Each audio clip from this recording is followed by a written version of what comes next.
Welcome to UN This Week, a global citizenship dialogue with guest speakers creating a better world through human rights protection and humanitarian crisis response. I'm your host, Adam Carroll, with Justice for All and Burma Task Force. Today's show is addressing both local and global, addressing trauma and justice together, a conversation with Gina Damasco. Gina was part of our show last week, and we wanted to bring her back and continue conversation. I'd like to start with welcoming you to the show and talking about what brings us here, what brings us to work with the United Nations or in the United Nations. When we look at the missions and the country representatives, the ambassadors, they go through foreign service training. Perhaps they're on a career track, usually. And so their history may be quite a different journey. For the NGO community, however, I think the journey is much more winding and twisty and interesting through all kinds of landscapes. And so I was wondering, Gina, if you could speak a little bit about, the journey that brought you here. Interesting. That's a great question. Thank you for having me and having me back. I do apologize. My connection was so horrible last time due to the storm that I wasn't able to really hear or feedback much. So I do apologize for that. My background has been very unique. So I initially went to law school at Rutgers University. That's a very social justice oriented, public interest oriented school. And what was really interesting, that was my focus, to work in the field of human rights and civil rights. And my initial interest was doing international human rights work. And as I went through school, I did take a different trajectory professionally at the very beginning and started doing things that I would call much more mainstream, solid legal career. I worked in-house in the telecommunications companies. I worked for a fairly reputable firm representing public sector clients. And then I went to the U.S. Department of Ed's Office for Civil Rights. And I spent over a decade there as both a mediator and an investigator and attorney of alleged civil rights violations by educational institutions. And so in a way, that's sort of like the independent arbiter, the agency responsible for going in, taking complaints, including sexual violence, so race, color, national origin, disability, sex, and age. So of those different types of cases that I worked on, we worked directly with the people. So we weren't, say, the advocate, right, which I had done in law school. Right? I had represented disabled children through the Special Ed Litigation Clinic, for example. And so I had done some of that work directly representing clients. This was the remote, and then I had represented the institutions. So then I came into an institution, very small microcosmic version of, say, what operates on a UN scale, right? Trying to address these complaints by institutions of violations of civil and sometimes human rights of individuals that to whom they owed a responsibility. And so in that whole process, a lot of the more notable cases that I worked on were race and sex discrimination and harassment and sex assault on campus. And what I think is really interesting is, as I left that, and I also then left my position for a more normal trajectory. I left to be an assistant general counsel for a university as well, now working within an institution. So if you could imagine having every possible perspective on addressing and correcting issues of human rights and civil rights violations against individuals. That was mainly in the educational sector, right? So in this sort of 360 view, I left that. My focus has always been on human rights and social justice. And so even though that was a very incredible opportunity, that was not my calling, I wanted to do more work, particularly in human trafficking, in the area of human trafficking. And what I thought was interesting was there were a lot more parallels to the work itself and the experience that wasn't necessarily purposefully trained in the context of working within the institution, the United States Department of Ed's Office for Civil Rights. Like, we weren't trained on trauma-informed practices. But when I then started working with the Volunteer Lawyers for Justice, that was the organization where I represented human trafficking victims and survivors, the way in which you refer to them kind of changes.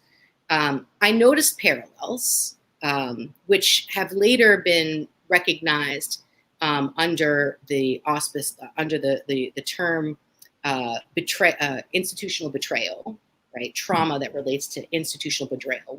When you look to certain institutions to safeguard and protect you, and then they fail, there's actually a related trauma to that. So, and so even my work in the Department of Education, there's sort of that beginning understanding of that. People would come because they could not afford private attorneys, and they felt like their rights were violated within the educational system. And we would be responsible for investigating that. And particularly being a mediator, working with people, understanding expectations, what their expectations were of an institution whose responsibility was to help get them justice, right? And these are people who've experienced trauma, because usually, I mean, there are always outliers, but the majority of people are coming because they have had their rights violated, they're seeking justice, and they're going to this larger entity that they believe, this institution that's designed to protect them. We see in sexual harassment, sexual assault cases, that sense of that real sense of betrayal in the way in which schools would handle sexual assaults cases. And there's a lot of discussion about that there. I want to gravitate this towards the applications in the UN system in a moment.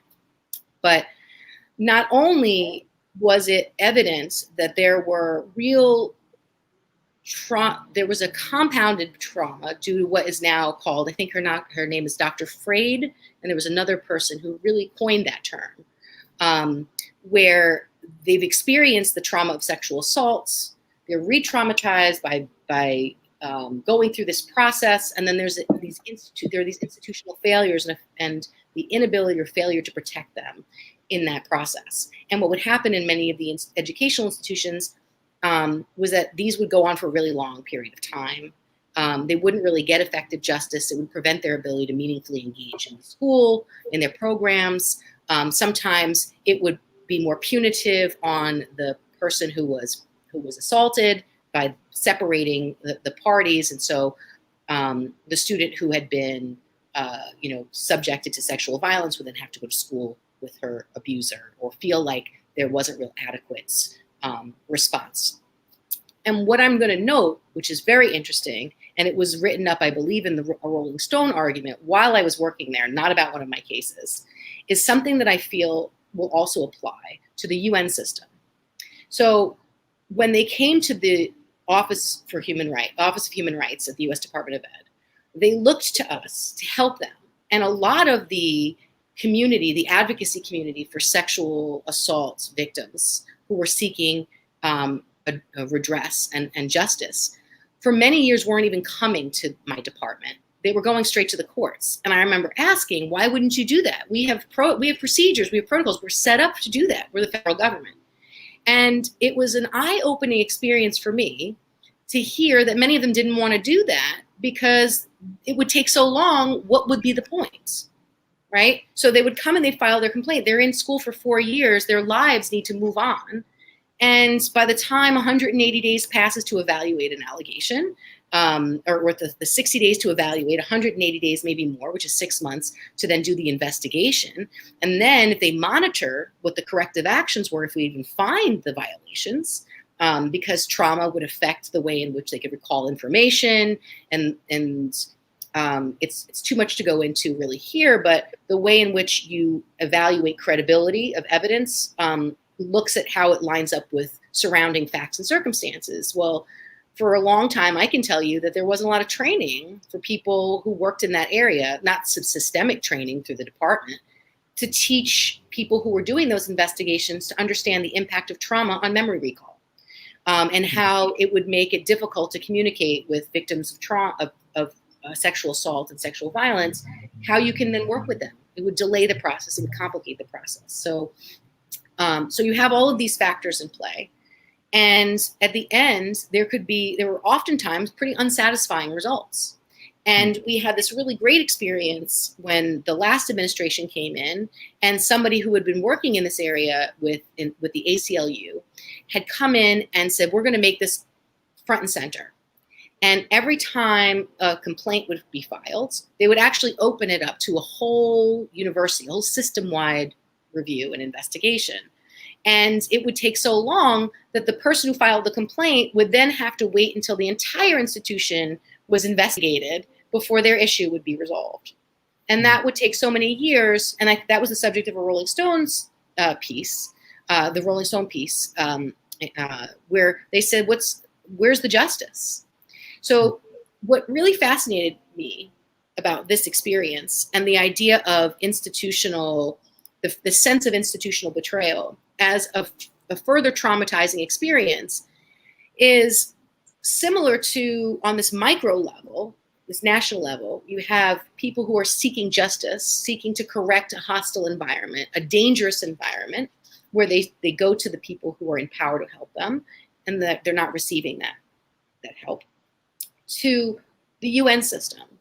And I looked at the UN system first from the practical piece. I'm not a psychologist. I just study how to apply that in the practice of providing legal supports and services, and to see how the clients who are affected by trauma come up against places in the justice system, right?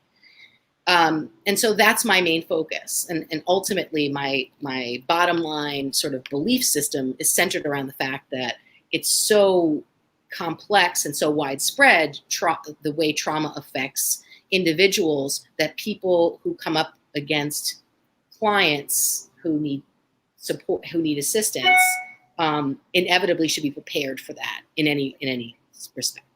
It's first of all, just to comment, I seem to be echoing. That's odd. Anyway, I noticed, first of all, that your job allowed you this 360-degree view of this subject. And so your multidimensional understanding of traumatized clients is pretty rich. Now, at the United Nations, of course, the UN agencies, UNICEF or UNHCR, serving refugees, they're serving millions and millions of traumatized people, whether it's in a Palestinian refugee camp or a conflict situation, peacekeepers doing whatever they're doing. So I think that it's very relevant to the UN as a whole, and yet at the same time there are UN courts, international courts connected, and we see that those court cases go on for years and years and years. And so while the victims may be allowed, victims quote unquote, because they're not only victims, nobody is only a victim, but those who have been victimized or attacked or persecuted have a chance to make a statement, but they have in some ways to put some part of their life on hold just to witness this glacial moving of justice. And maybe there's no way around it, but certainly empathy and maybe some level of reform is needed. So I was wondering if you could say a little bit more to making that connection.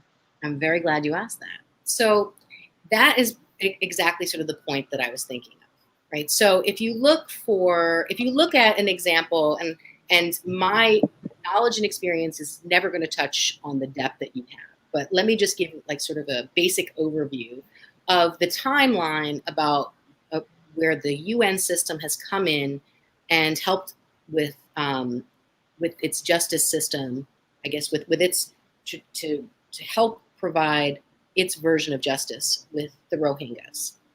So, from my understanding, it was about August of 2016. It was in 2016 when mass atrocities really started to occur. I think that's the timeline that we're starting with. Not to say that there weren't issues that predated that. Let's just say from when the severity became to a point where it caught enough attention.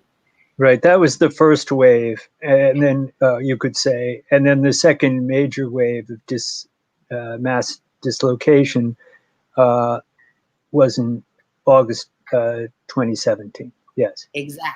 So then, and at that point in 2017, I think it was in August, the UN field team started coming in. So first you look at that long period of time where people are undergoing human rights violations that are doing things in a community way that are being done, for example, if I were to relate them to human trafficking. They're being stripped of their identity. They're being reinforced by a sense of powerlessness, that institutional betrayal. With the individual human trafficking victim, it's you're not worth it. They commit crimes, at the coercion of their human trafficker. And so they say, well, you've committed crimes. Where are you going to go? Who's going to believe you? But so there's, in both instances, although for very different reasons, they now have this inability to trust in the institutions around them to keep them safe.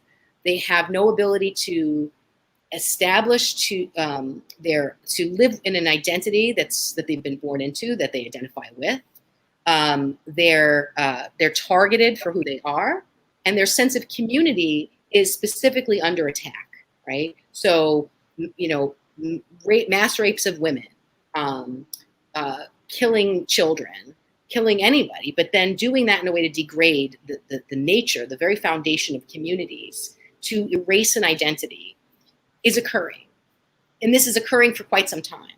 So when I talk about institutional betrayal, I think what's really difficult is that moment of hope when people who are now in those horrific conditions, they have a sense of hope because the UN is here and the UN has come in and they're talking to them, and it's the United Nations. Well, let's flash forward, right? Now we know that UN Human Rights Council said something, the Secretary General has said something, Gambia came and filed with the ICJ, and the ICJ, I believe in January of 2020, has even issued a determination, all of which are validating the horrors that they're experiencing. So it's no longer that nobody believes you, which I think is the initial horror, which is nobody's coming for you and nobody's going to help you, right? And that's how I make parallels to the experience of why it's so incredibly traumatic, not just the physical aspect, but the psychological aspect for, say, a human trafficking victim who's separated and isolated, right? So you have some parallels there in the way in which they're subjected to trauma. But now they have all of the attention, and it may not be at the acute level of physical violence that's been going on to the point it was at its highest at the waves. But can you really say that it's appreciably better to now be living displaced in refugee camps? And is their situation, in their view, true justice? So there's a sense of the people who are living there are still, I just read something on CFR.org, I can't remember, the Council for Foreign Relations? Yeah. Sorry, my brain slipped there, but yes. So most recently, under cover of COVID-19, there have been there's been some violence, not to the extent I think that it was, but there are fewer people on the ground. I think one of my interests is getting a conference to discuss how is the work being done under the constraints of COVID-19, because it provides perfect cover for human rights violations to occur undetected. But also, now people are fleeing, right? They're in Bangladeshi camps. And no matter what that final determination said, which is the epitome of justice, everything has happened and has been done correctly, right? Everything that the UN did and said validated the horrors that this particular group of people have experienced, and condemns the people who did it to them. That's everything you expect the system to do.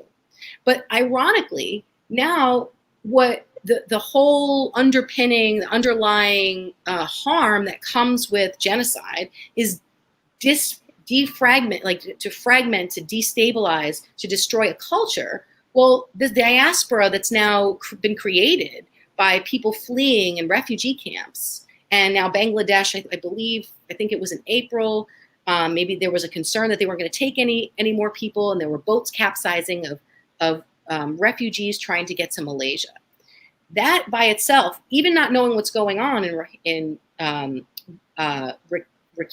in Myanmar, former Burma, you don't have to even look at what's going on the ground. You can see by virtue of the fact people would subject themselves to that life-threatening journey to go to a refugee camp, which is not Club Med. This is not their home, to get away from that circumstance. So you look No, it's not. Yeah, just to say, it's definitely not Club Med. And one thing about this kind of structural violence that we see in the humanitarian sector, and I don't want to call humanitarian agencies agents of neocolonialism. I don't really want to go there, because pretty much all the staff are trying to do the right thing. But it is set up to provide meals and maybe health care, eventually education. But as far as the Rohingya go, that hardly got off the ground before it was shut down by COVID-19 pandemic. But it's providing services and infantilizing, or treating almost as objects the refugee population. They are not allowed to work, right? They're not allowed the dignity of work. And the host country, while it's offered space and some measure of sympathy, safe haven, has restricted internet, which really impacts communication during a pandemic, but also impacts any possibility of education or communication with family back home. It's a destructive act to completely control the internet and shut it down, which also impacts the NGOs that are working in the camp. Why did they do that? Because last year, around the second anniversary of the mass displacement of Rohingya, there was a huge rally that was organized by Rohingya refugee leadership. From an NGO perspective, this is a great, healthy sign, empowerment. And it was a non-violent rally. But apparently this was one of the major reasons that Bangladesh felt very insecure, and their military and others decided to shut down communications. And then again, there's the idea of transferring some of the refugee population to Basan Char. It's all bureaucratic mentality meant to control a population, but not really to empower it, not to work with it. It's the same mentality that created MOUs, agreements between Burma and Bangladesh, with, I would maybe harshly say, the collusion of UNHCR and IOM that were involved, and they didn't include any Rohingya leaders in the consultation or in the agreement. So again, treating people like things. That's what it seems to come down to, even in a space like UN humanitarian agencies, whose mission is so profoundly humanitarian. So it's quite an interesting contradiction and distressing. Well, it's actually fascinating that you say that, because there is a thought that I've had about that too, which is the UN was set up in 1945 to operate based upon the geopolitical structure that existed in 1945 and for much of the 20th century. So the UN only has as much ability to operate as its member states will allow. And through the 40s, the 50s, the 60s, mostly until the transatlantic cable and globalization, and then social media, which is why and we can circle back why they cut all of the communication or they restricted it.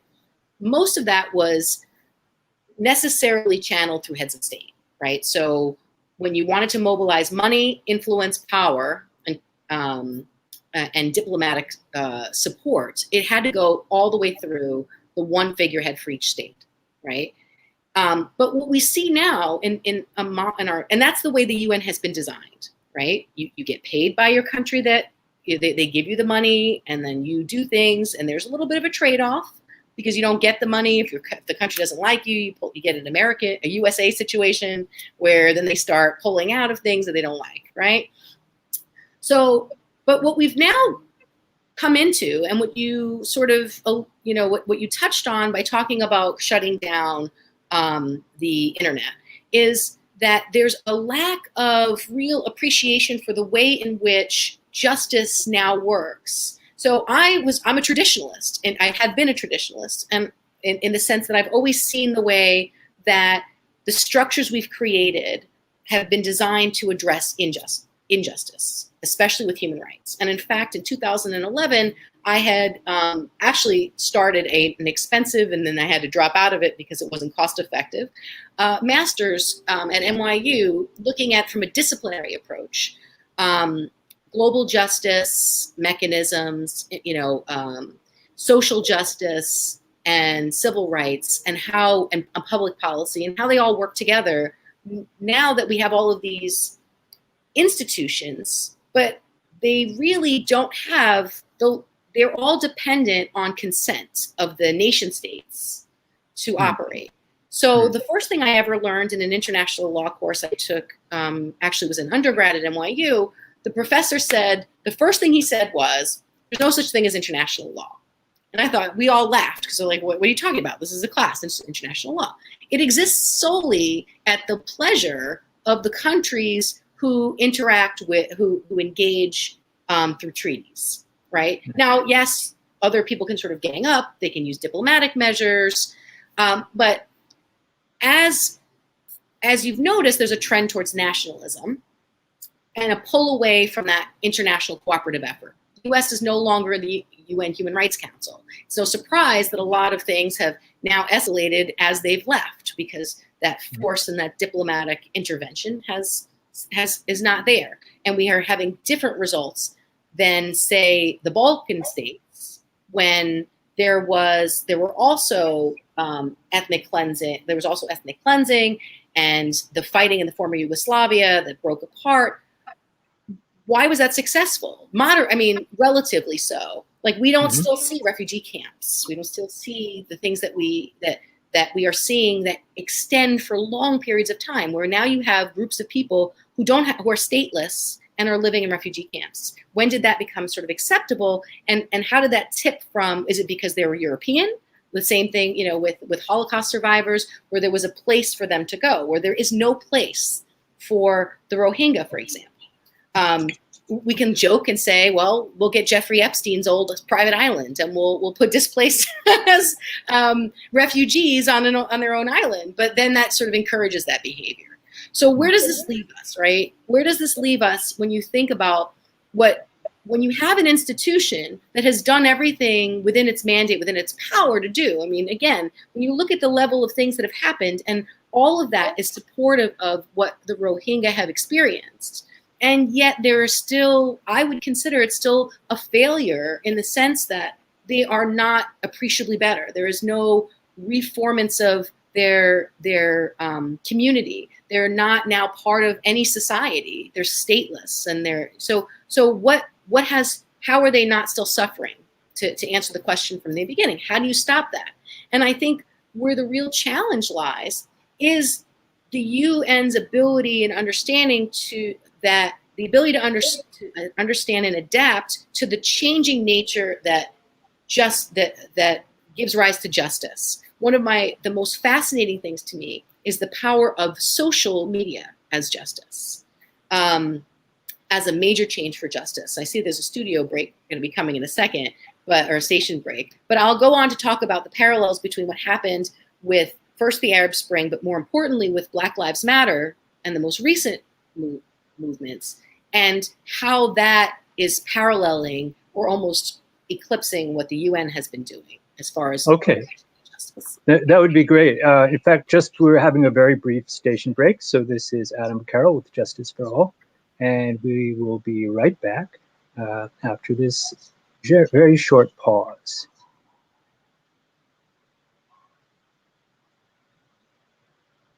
Okay, I guess that's our corporate masters calling for recognition, but I don't know. I don't know what will fill that break. In any case, welcome back. I'm speaking with Gina Damasco about her really interesting work that also, by the way, informs her engagement with the UN NGO Committee on Human Rights, which I'm happy to be part of with you, and also the New Jersey. What is it? The New Jersey Committee. So there's a United Nations Association of the USA has several chapters, and so within that, my chapter is in Northern New Jersey, and I'm the chair of the Human Rights Committee, and I'm also our liaison to the affinity group for asylum seekers and refugees for our particular chapter.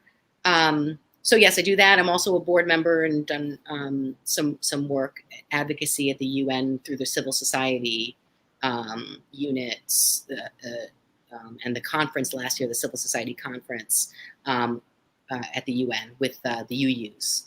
And it's great that with the Unitarian office and with other partners that you can bring this level of thought to various problems, because the UN is a big forum. The NGO committees bring this kind of reflection to the table. And actually, mostly the UN missions, the governments look to us for this, whether it's as expert witnesses in a hearing or a side event or a main event at some conference. We have a question. I think this is from our producer. What is the UN standing on the Rohingya regarding the reinstatement to their own land? How is the UN helping Bangladesh, I guess, in that process of repatriation? I think that's what it means. Well, that is a good question that I'd have to get back to you on. From the information that I saw after the ICJ's determination, I think that now there is, from the last thing that I have read in my understanding, there has been an acceptance that there were human rights violations by the leader, but where the problem has been is the acknowledgement that there have been genocidal acts. And so I think that the problem is less about what's there standing to what's actually happening. So I'm going to sort of pass on that and get back to you, because I'm not an expert in Rohingya. I think I was using sort of that time frame to bring us to here to talk about the time between 2017 and 2020, and the fact that even as of today, there's a situation where we call it in when you learn in law school, res ipsa loquitur. The thing speaks for itself. So when you have which is a very polite way to criticize the dysfunction at the UN, while not alienating anyone. Well, so look at how they operate, and it's not in no way is it a condemnation of what they're doing. They're actually doing an incredible amount of work. So I read a couple of evaluations most recently on the work that they're able to do, and where they have sort of been. There have been recommendations for enhancement or correction, and they really fall in the areas of not having enough support, that they just don't have enough people. They don't have enough people who are trained in that area, and they don't have enough offices to do the work. So that's some of the problem, right? And I'm talking about the Office of the High Commissioner on Human Rights, who's out there along with special rapporteurs. I looked at, and it was really interesting because I'm a procedures person. I have read so many procedures on how people are going to respond to allegations of discrimination, harassment, violence, you name it. So when I looked at the procedures, their manual and how to conduct investigations, I was very impressed, because as I should be, their work very specifically focuses on dealing with populations who are experiencing trauma, and in that human rights violation context. And so it's I would say an incredibly great document, and I wish that every investigative agency that I've ever worked for and that are in my own country and every others would incorporate those principles. But without getting the people I've met from the fact-finding mission, and also the IIM mechanism, are very, very conscientious about proper ways of talking to people who are surviving genocide and mass atrocities. Really very cautious about evidence and the chain of transmission and all of that, or chain of custody, perhaps the word is. I think the question about reinstatement, though, until the Rohingya are given citizenship, and also at least some measure of justice, which would mean their lands would be returned, or some agreeable alternative like reparations, until there's some restoration or restorative justice, and of course until there's safety, there cannot be any repatriation. It just won't work. And for the nations to pretend otherwise just puts the Rohingya refugees in a very difficult position, under pressure. Like, why don't you leave yet? And of course, who would want to be in a refugee camp for 3 years and then perhaps 17, which apparently is the global average of years that refugees stay in the camps, which is horrifying, right? You bring up your kids. It's not a way to live, right? So, and what does it do? It just reinforces the original purpose of doing those acts, which is to sort of degrade the sense of community and identity of a people. If you're now living among your people and you have your beliefs, but you're living in refugee camps and you're raising generations in there, which is happening, multi-generational trauma, as what was discussed by Dr. Denali. That's how is that really considered justice? When we talk about restorative justice, that presumes the luxury, I think, of having that stability. Like, where is home, right? If you're looking around, that's not home. There's never going to be that safety and that stability. And strictly from when you're talking about the trauma-informed process, here on the very micro level that I work on, the human trafficking victims, once they're finally out, once they realize that there are organizations that are giving them safety, shelter, meals, and then they want to get back into the workforce, and so we can help them with post-conviction relief if they've had any crimes on their records as a result of the trafficking, they can essentially go back to a society and be full members of society. That's not happening in these constructs. And so even what is justice? Is it truly justice if you're not really a member of a society? Like you're well, that's very eloquent. So is restorative justice kind of complementary to trauma-informed advocacy and so restorative justice helps provide those. I feel like restorative justice has to come after the active experience of trauma is occurring, right? So when we talked about how do you end the suffering, I don't feel like the active, like restorative justice comes in sort of at the end, but how are you able to restore, to offer those, how are you able to offer people access to restore them back to the dignity and to the citizenship that they had if there is no place for it?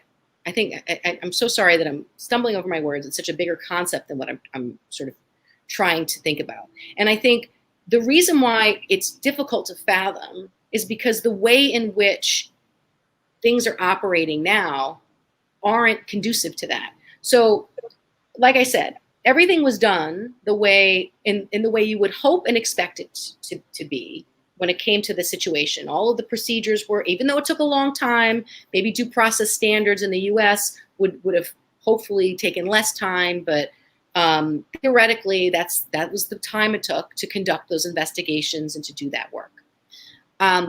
But when you look at something like, and I brought this up before the break, which is what happened with Black Lives Matter and George Floyd. That is not a new issue that has happened in the United States. This has been something that's been occurring for quite some time. This is not the first person who has experienced police brutality and focused and, disproportionately focused and impacting Black men in America.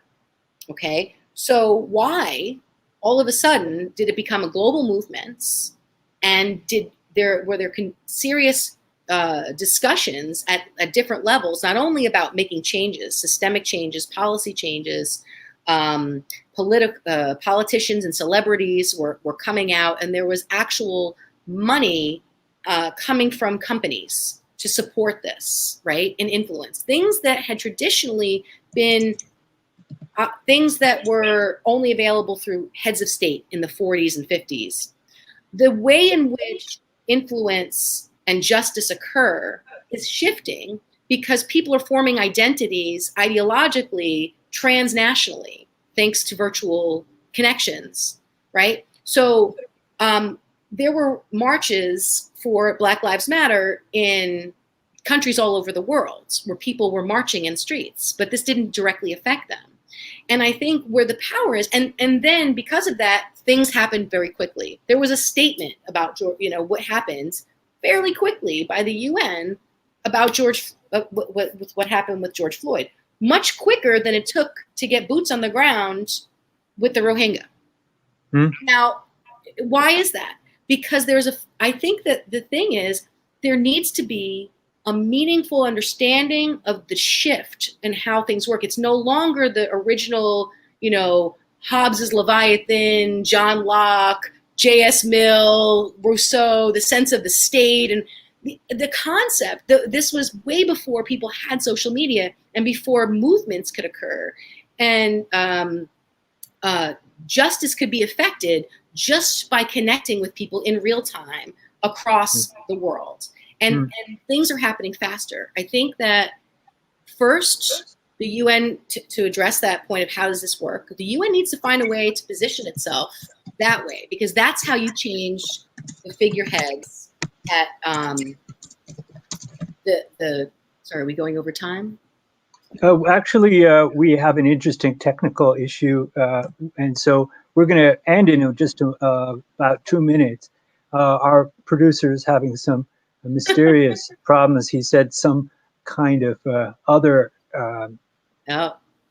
program took over his camera. So anyway, speaking of technology, we're still all navigating this, but as you said, it does enable maybe a decentering or a decentralizing trend that may empower communities and civil society, we hope, not just simply respond as a mob in outrage, but to help build something.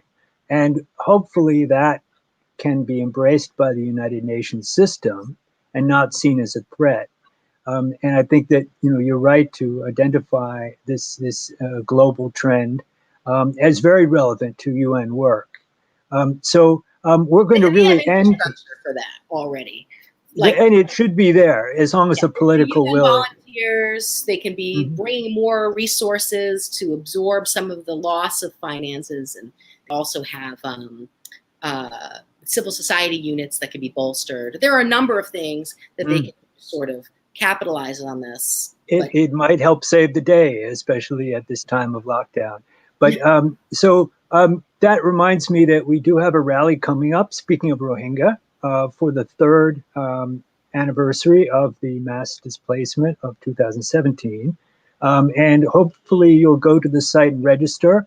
We'll have a whole number of speakers in different countries joining in together to remind us where we are with this, and that we don't want the Rohingya there 17 years or even another more than necessary, and that justice, as we've been talking about, is really a very complex human need, and not just simply a legal matter. And And we don't want to be betrayed any further by our institutions. But again, at this age of coronavirus, not to mention many other things, it's hard not to feel betrayed and uneasy. So hopefully we'll keep awake and keep aware. And thank you, Gina, very much for offering your insights today. Very much appreciated. Thank you for having me. This was a fascinating discussion. I think there's Yeah. a lot Yes, to be continued. yes. All Thank right. you very much. All right.